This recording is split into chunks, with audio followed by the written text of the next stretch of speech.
Hello friends and welcome back to the King Tiger. Okay, this video, old school weathering, well, sort of, anyways. What we're doing is going to be concentrating the lower hull, basically tracks, that sort of area. And what we're going to start off with is that area between the tracks, that lower hull portion that's in shade. And we're just going to use some craft paste here.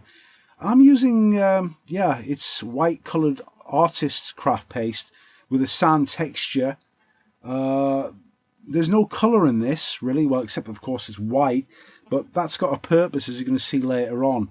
Now we're going to apply this just to build up texture in that area just underneath where the fenders would sort of be, the sponson area and that lower hull area. We need to sort of give it that sort of gritty effect, and also that's going to help with the next stage, which is we're going to get some pigments and build up more texture by stippling it into this wet craft paste. Now the areas I'm concentrating on as well are the overhanging fender portions as well. I want some texture there, and we build this up. It's really easy, quite an easy technique, but if you see my previous video, I made a bit of a long sort of hash of things, but I'm going to show you how to do this very quickly as we progress through these steps. So once we've got that craft paste laid down, we've got some pigments in it, that's basically done. We need to let that dry now for the next stage.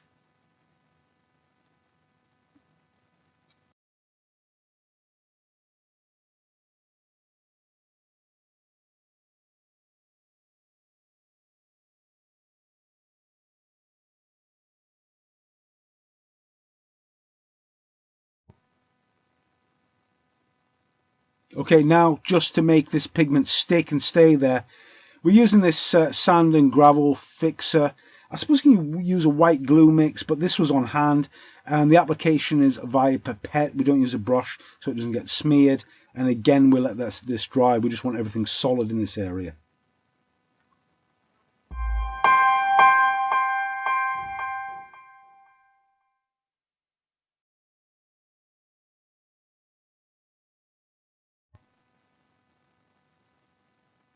Okay, on the tracks now, wet on wet acrylic technique.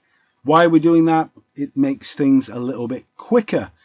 Now, I'm going to just simplify things. We're just going to use two rust tones, a light rust and then a standard rust colour, I suppose. We're building up the colour in random. We're going to sort of randomise the appearance of these tracks.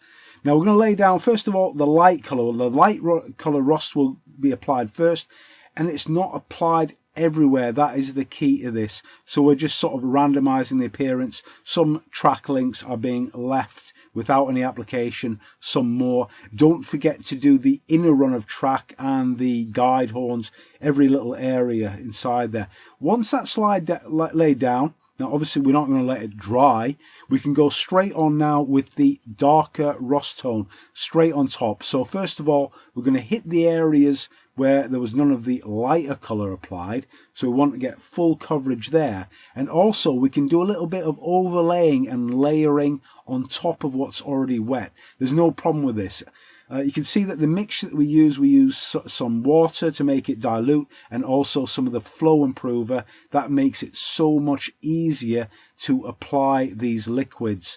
Now the only problem is with the wet technique as well, it takes a while to dry. But we'll go on to the next part now, which is the dust.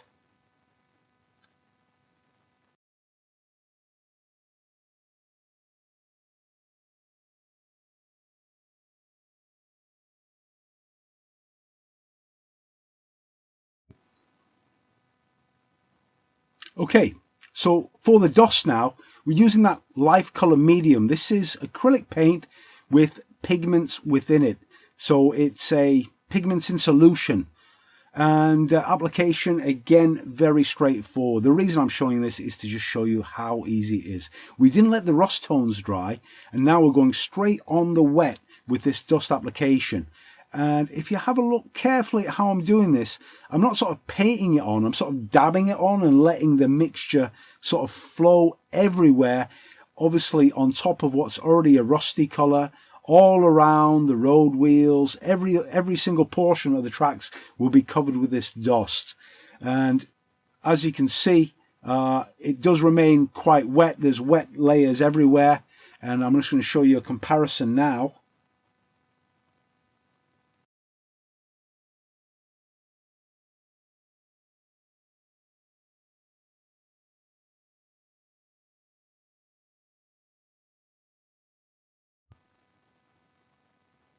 Okay, so a quick before and after.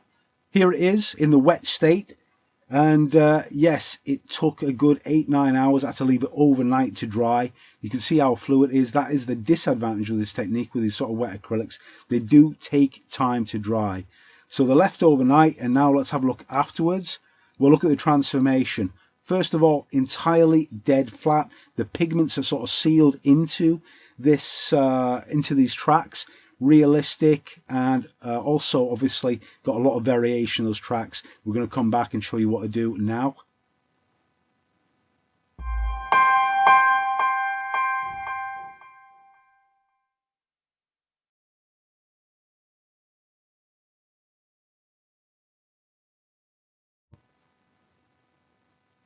Okay, so this is an ultra quick technique for getting that special grimy appearance underneath those sponsons.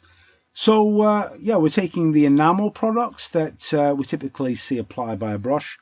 We can airbrush them, why not? They are just paints after all. And the airbrush is actually going to diffuse the appearance of them as well. We're going to do 2 layers, starting off with this darkish, sort of brownish colour. We're going to build up that sort of oily, gritty appearance.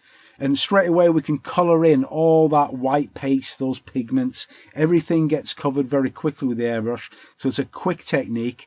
And also you can see that there's a slight gloss and sheen to it as well. When we go back with the other layers now as well, we can top up that as well and vary the appearance. Quite realistic. Remember, this area of course is in a lot of shade, but also we apply it onto the track areas as well, and we're going to build up an artificial shade there, and also we'll be able to sort of blend the weathering effects in this lower portion here of the tank.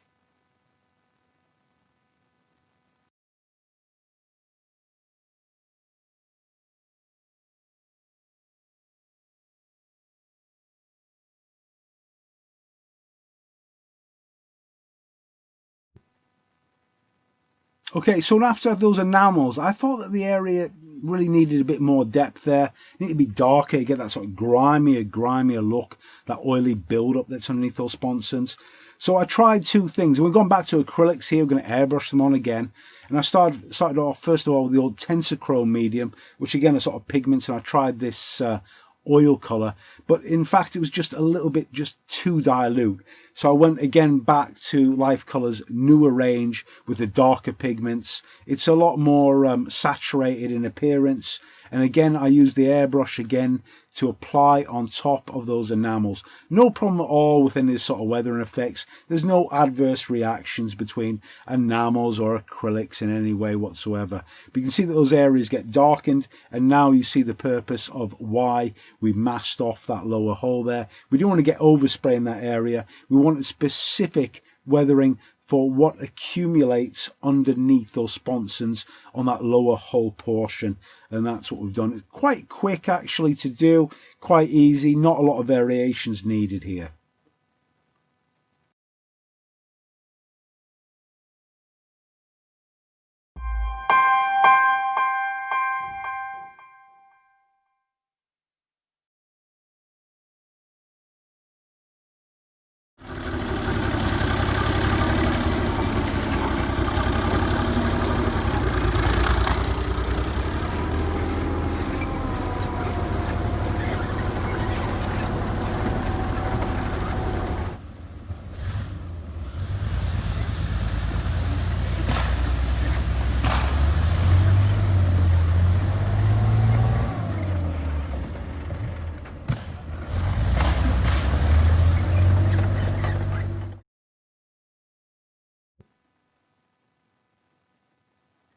Okay, so this is a what if tank. Why on earth am I looking at references? To be honest, I just couldn't resist it. What we're looking at is King Tiger 233, the one that runs from Samoa. And what I really noticed about this tank were a couple of features that just seem to be wrong on a lot of builds, and I don't know why.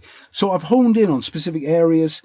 basically the tracks is one area that just seems to be misunderstood by modelers. They either make the road wheels extremely shiny and bright chrome, but look at the details here. They are actually sort of rusty. They're normal colored. So I wanted to pick up on that, and also the exhaust as well. I noticed that they had this sort of tan patina inside them, so I wanted to pick that up. And I also looked at the other areas of the tank just generally for wear and tear, and I just could not help but incorporate this into my build, and maybe we'll talk about this a little bit later.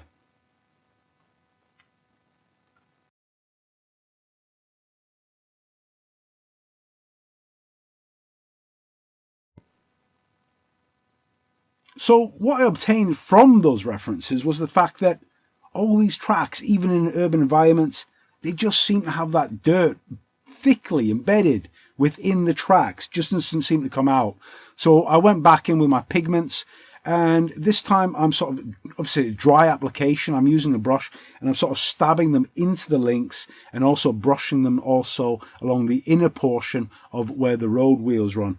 I know that this is going to give a more realistic effect after I've studied those references. That's what I want to depict, even though this is a what if build. Also, of course, we're going to get some more depth and more contrast on top of what we've already achieved.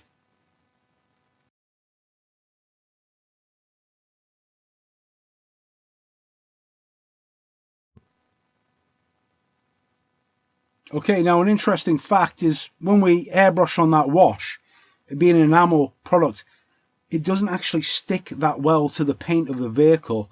And as you can see here, I'm just using a toothpick, and I can actually scratch off areas of this wash and build up a effect as if it's brushed up against foliage or whatever. So there's no chipping fluid or anything like that. It's just the fact that this enamel wash doesn't really cling on that well to the base layer paint. And we can use that to our advantage. We don't need to use any chipping fluid, and we can quickly recreate these little scratches. The other thing, I went back with some pigment as well, and I've sort of flicked it on and applied it into some areas of the underneath the sponsons. Can't really see it there, but also really in principle those overhanging portions of mudguard where it is visible, so you're going to get some dry mud areas there. Pretty easy to do. Stipple on the pigment and it'll actually stick inside there. The underlying layer still seems to be a little bit damp, and it really holds that pigment quite well.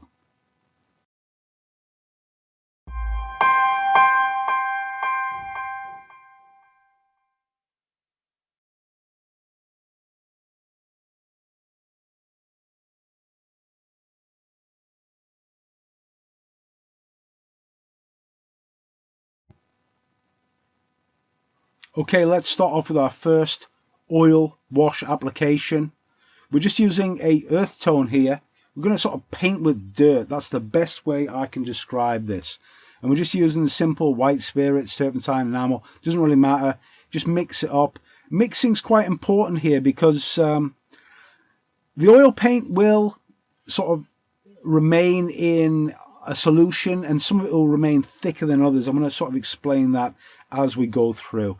Now what you're seeing here is basically, I think maybe 8 or 9 hours work, maybe a bit less. It was a day's work of applying this wash in a manner that maybe you have seen before, maybe you haven't, but what I'm doing is applying it as a pin wash in sort of certain areas. I'm applying it as a filter. I'm using it to speckle. I'm going to create so many different varied effects from this one color. So bear that in mind, we're using one color. And this is really the reason that we've had to expand this video series. The disadvantage of using this oils is the time application. I want to create a quality model at the end of the day, and also I really do actually enjoy this process. I like the variations I can give, and also you can see that I'm using a multitude of different ways of applying this wash, including using the airbrush. Yeah, we can use the air from the airbrush to create splatters, runs, flicks, rivulets, all sorts of things. Use your imagination. Don't be swayed by the path of you do it in a step of A, B, C, D. Go back and forth, explore, because a lot of this is experimentation. You find out what works, what doesn't work, what can be pleasing to the eye, what isn't, and you see different things going on here. As I work through the oil, there's so much back and forth. So in some areas, I'm applying the wash, speckling it on. I'll be dragging it down and fading it, and then I'll go back, add more splatter. It sort of goes through this process that's not exactly linear. I've seen these guys, they tend to just like lay on the wash, pin wash, clean it up neatly. I don't think that's necessary. Real vehicles, and as we can see from the references, have so much varied appearances. There isn't this sort of simplistic dry lining and dark lining. There's a multitude of different things that can be done, so that's why I call it sort of painting with earth tones, creating all these different contrasts and layers. It's as if the vehicle's been out in the field, it's had wear and tear. It's what really happens in reality.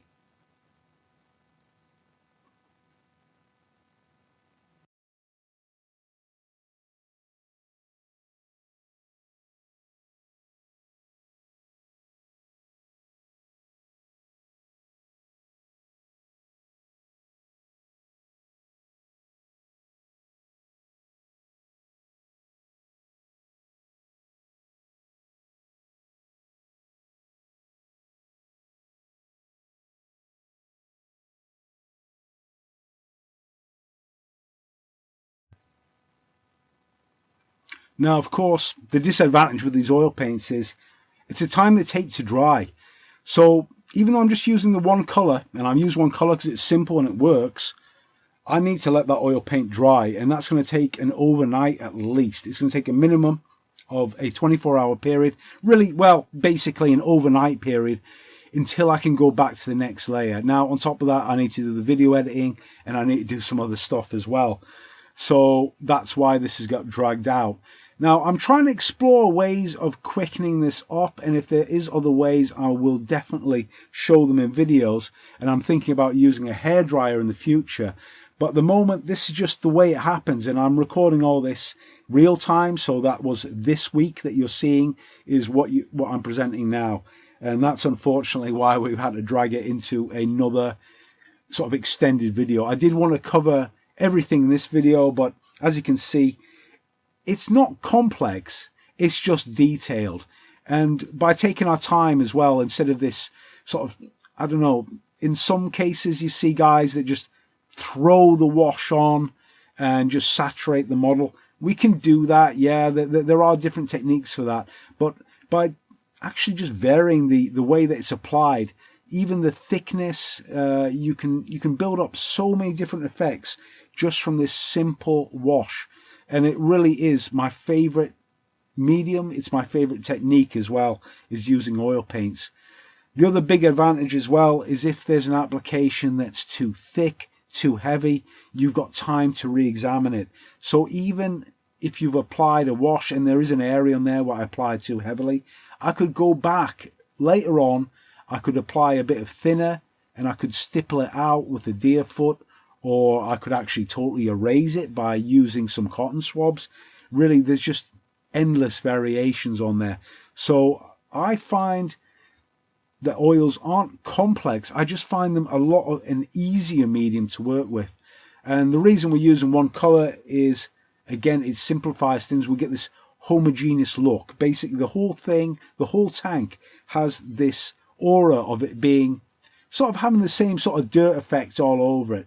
You can see as well that the pin wash is not heavy. We're going to come onto that next week. You're going to see what we do there to increase contrast in some areas. But hopefully you can gather things from this video. It's very difficult to condense what's going on, but I've got a 7-minute segment here. You can see many different things happening in terms of application of that wash.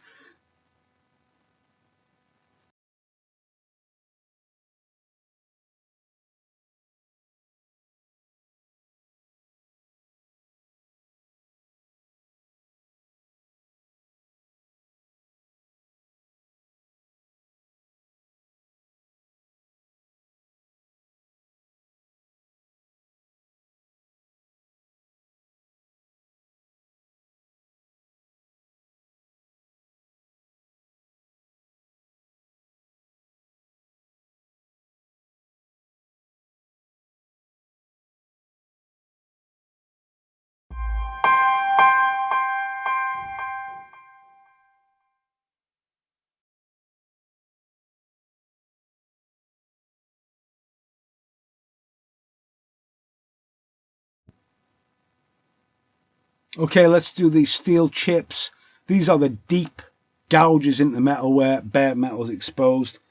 I do not apply this over the entire vehicle. The reasons are an operational vehicle does not look like that, even if it's a what if. So I apply this sparingly. I've hit certain areas. Certainly we've got battle damage on this particular vehicle. Let's highlight that. Let's highlight a couple of corners and some areas where realistic metal exposure might take place. It certainly is not the entire vehicle.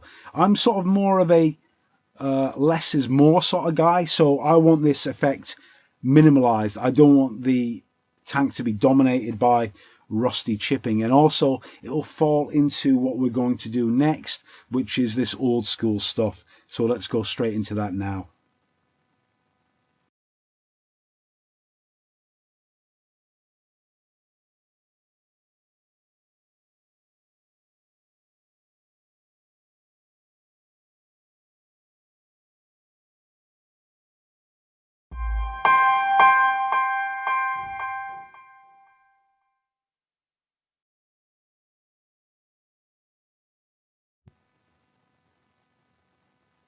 So more and more I find myself revisiting the old school techniques, and certainly can't get any older than the old dry brush with HUMBROLs.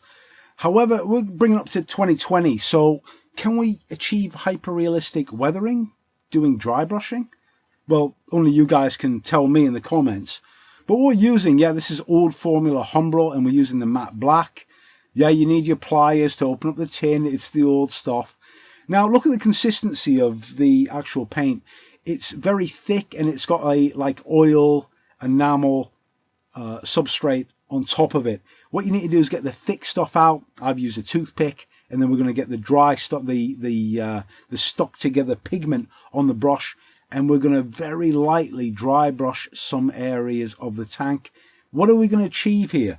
We're going to show not like rusty metal, but like metal that's sort of naturally polished by basically like the movement of people across it. If you look closely at a tank that's been has had some wear and tear, the metal tends to be polished. It doesn't have that rusty appearance. It tends to be sort of like a metallic sort of layer on top of it. So using this matte black and the dry brush technique, we can sort of achieve that. So you guys be the judge of it. You can see a couple of close-ups here. Is it working? Does it work? Is it relevant today? Well, I've used this previously in some diorama works, and I've done a little bit on armor previously, but I've used oil paints. But I'm going more and more back to looking at some of the older techniques and see if they're valid. To me, this is easy. It's an easy thing to do. Just make sure that you're very light with your touch here. We're definitely not going for that old Tony Greenland type look, which was like hyper exaggerated. We're not doing the Verlinden way of dry brushing. In fact, we're being very specific. We're using that matte black to create the effect, as I said, of polished metal. So we're hitting very specific areas. So we're hitting some of the tools. We're hitting the edges of some of the metal portions of the tank. Also, we can go back on those exhausts and accentuate the effects that we already have there as well. So you guys be the judge. Do you think it's relevant? I certainly enjoy doing this, and I'm thinking more and more now of actually going back and using some of these old techniques and maybe even doing a model in the old school manner. But for my appearance, I think this looks good. I think it complements the weathering. It isn't actually sticking out. It's not too coarse or too drastic. And the effect, to me, seems pleasing. But again, please mention your comments. Do you think it works or otherwise?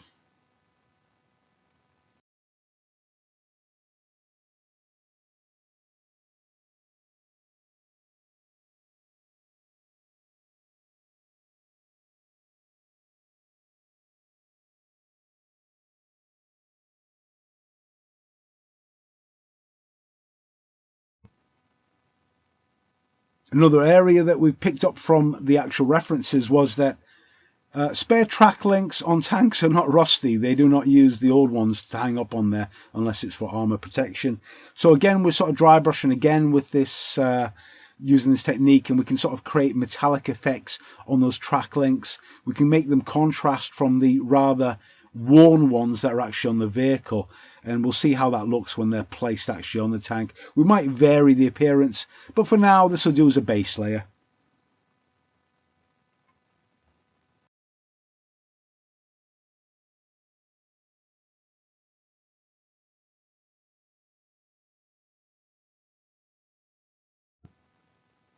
Okay, so we're finally moving towards completion of the tracks. We're using a graphite pencil. You can basically find these in art stores or have a look on eBay or whatever. The other thing, of course, is to use graphite powder or gunpowder pigments as well. But using the pencil's really quick, very easy. Just rubbing it all over the tracks. I want to lay down this effect throughout the tracks because they aren't going to be accessible once they're mounted, of course, to the vehicle. The big advantage we had with this model was that the tracks as a unit were totally free of the vehicle. So we apply this throughout, all over the external face of the tracks, and also we sort of coloured it as a very slight portion of the inner road wheels as well. Remember, they are not bright shiny metal. I don't know where on earth modelers get that from, so we try and maintain a realistic effect. The graphite is not stick out bright, it's just gives that idea of metallic looking areas that are worn, which will complement the rest of the model.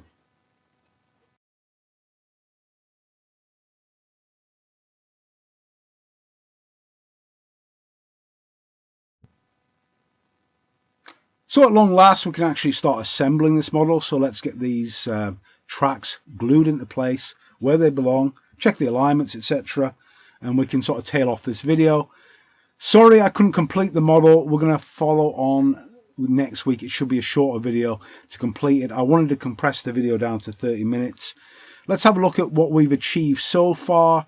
A great deal of variety. Even though, remember, one oil paint is all that was used to build up the effects that you can see on here. Of course, we did have the streaking effects beforehand, which were the base layer, but now we're going to the washes. And this is really the area where you can actually enhance details and also really give it that story that you want to tell. Remember, we're going for an industrial vehicle, so I'm going to sort of round off. The next week's video is going to be about achieving that higher level of contrast, and I'm obviously going to be going more and more into depth again with the oils. So I hope you enjoyed this one, hope you picked something up, and see you again soon, guys.